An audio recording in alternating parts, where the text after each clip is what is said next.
Hey guys, welcome back. The Spoiler Effect is back in action to help us become better communicators. So today I'm going to talk about small talk, how we can be more effective at small talk. And there's just a simple trick that is so important yet so often underutilized in conversations that I see every day with people around me, especially people on the spectrum. So let me tell you what you can do today to become better at talking, be a better communicator, and to make more friends.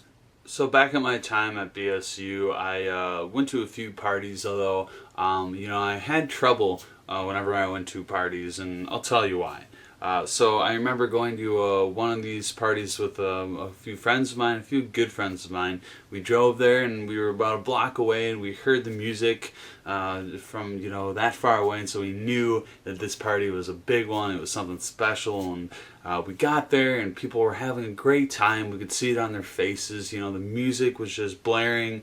There was food and drinks everywhere, and people were dancing. So I was at the party with my friends, and they eventually ditched me, and I was kind of left on my own to talk with other people. And I found it very difficult to have conversations with people, especially with all the loud noise. But the reason I was having difficulties because I wasn't good at small talk. I would walk up to somebody, I would, shake their hand, introduce myself to them, I would smile, I'd give them my full attention. But when it came to find things to talk about, or to just keep the person's interest, I had trouble with that. I struggled with that. And people often lost interest in me and would just kind of space out during the conversation. Eventually, they would wander off. In small talk, we want the first words coming out of our mouths to be witty, insightful, and gripping. We want to hold the other person's attention. However, people make the mistake all of time of treating small talk like an exchange of information. People often just spew out facts and information too quickly, and the person gets overwhelmed. Small talk is about making the other person feel comfortable in your presence. One of the most important aspects of making the other person feel comfortable with you is matching their mood. If we match the other person's mood, we're going to hold their interest, they're going to be more comfortable with us, and they're going to want to talk to us for a longer period of time.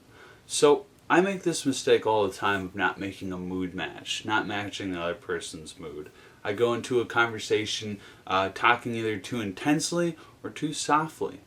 So like I stated previously, other people make this mistake all the time as well. My dad, for example, makes this mistake. He really enjoys talking about very specific topics like watches, and sometimes late at night at around 12 or 1 o'clock in the morning, I'll head to the kitchen to get some food, and make some, a snack or whatever, and he catches me in the hallway when I walk past his room to talk about these interests of his in very specific detail, and it's in a very, very intense conversation because he has so much knowledge about these things, and so he doesn't make that mood match with me because I'm tired at that moment. It's 1 o'clock in the morning, and the last thing I want to do is have a fast-paced conversation. It's overwhelming, and so he makes that mistake. He doesn't match my mood. If he slowed down the conversation and was softer, then I might be more inclined to want to talk to him longer, but I usually end the conversation as soon as I can because it's too much for me. Now I want you to think of some of the happiest moments in your life. What did you act like in those moments? And did you tell another person what happened to share your joy with them? How did they react? So I was at a restaurant a few years back with a good friend of mine. We were having dinner because it was my birthday, and we were having some delicious food. We were having steaks, there were T-bones, we were having bacon wrapped scallops. Oh my gosh, so good. And we were having a few brews. And I remember the waiter came to our table and delivered the check at the very end of the meal. And he was wondering what the special occasion was because we were smiling, having a good time, and I told him it was my birthday, my 22nd birthday.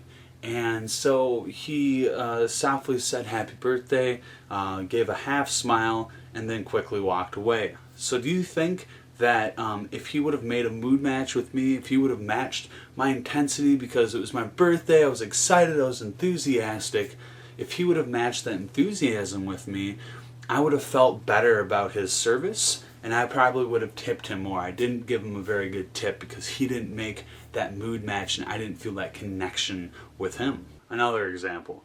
Say you're at college, it's final season, and you just finished your last final, and you want to celebrate, you want to do something fun to reward yourself for doing such a good job studying.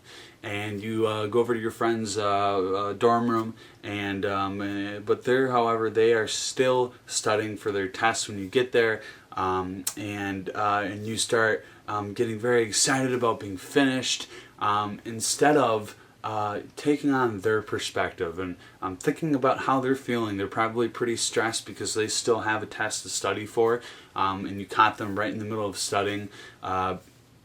And so how should you act differently in that situation instead of acting so very hyper because you're proud of yourself and you're so happy that you're done? So you might want to tone down the conversation a little bit because your friend is probably lethargic and just tired and not in the mood for such a fast-paced conversation. Okay. In conclusion, make sure you're always making a mood match in the very beginning of the conversation, that you're tracking and paying attention to how the other person is talking and acting, their behaviors. If you can match those, if you can match how they're acting, they'll feel more comfortable with you. And ultimately, that's what small talk is all about. Alright guys, thanks so much for watching, and remember, become a better communicator, make more friends, be happier. Alright guys, take it easy, and I'll speak with you soon.